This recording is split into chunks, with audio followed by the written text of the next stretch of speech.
भानगढ़ किला चांदनी रात में ऐसा लग रहा था मानो कोई मरा हुआ साम्राज्य अब भी मिटने से इनकार कर रहा हो।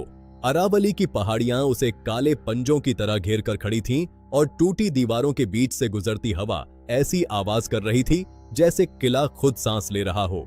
राजस्थान में हर कोई यह नियम जानता था, सूरज ढलने के बाद भानगढ़ में कोई नहीं रुकता। लेकिन फिल्म मेकर अयान कपूर ठीक इसी वजह से वहां आया था। वह जवान था, महत्वाकांक्षी था और कैमरे में डर कैद करना चाहता था। शाम होते होते उसकी पूरी टीम डर कर लौट गई। आखिर में अयान अकेला रह गया, एक टॉर्च, एक कैमरा और अपने हौसले के साथ। जैसे ही वह टूटे फाटक के भीतर दाखिल हुआ, चारों ओर सन्नाटा और गहरा हो गया। खंडहर हवेलियां, बिना छत के मंदिर, सूनी बाजार गलियां, सब कुछ जैसे समय में थम गया था। तभी उसने सुना पायल की आवाज, बहुत धीमी, बहुत साफ, जैसे कोई महिला महल के भीतर कहीं चल रही हो। अयान रुक गया। कौन है? उसकी आवाज खाली गलियारों में गूंज उठी। जवाब नहीं मिला, बस पायल की वही छम छम। उसे अचानक वह पुरानी कथा याद आई, राजकुमारी रत्नावती और तांत्रिक सिंघिया की कहानी। कहा जाता है कि तांत्रिक ने भानगढ़ को श्राप दे दिया था। अयान ने कदम बढ़ाया, तभी हवा का एक तेज झोंका आया। उसके साथ एक अजीब सी खुशबू तैरती चली आई, इत्र और मुरझाए फूलों की महक।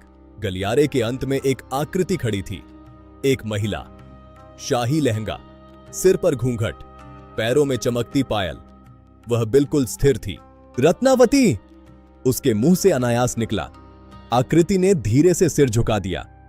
वह उसकी ओर बढ़ी, जैसे जमीन को छुए बिना सरक रही हो। धीरे धीरे उसने अपना घूंघट उठाया। उसका चेहरा सुंदर भी था और असाधारण रूप से भयावह भी। उसकी आंखों में गहरी उदासी थी। उसने बहुत धीमी आवाज में पूछा, अंधेरा होने के बाद तुम यहां क्यों आए? अयान भागा। तभी उसे लगा कि पूरा किला बदल रहा है। सूना बाजार जाग उठा, टूटी जालियों के पीछे परछाइयां हिलने लगीं। अयान मुख्य द्वार की ओर दौड़ा, लेकिन उसे लगा जैसे रास्ता बदल गया हो। हर मोड़ उसे फिर उसी जगह लौटा देता। पायल की आवाज अब उसके बहुत करीब थी।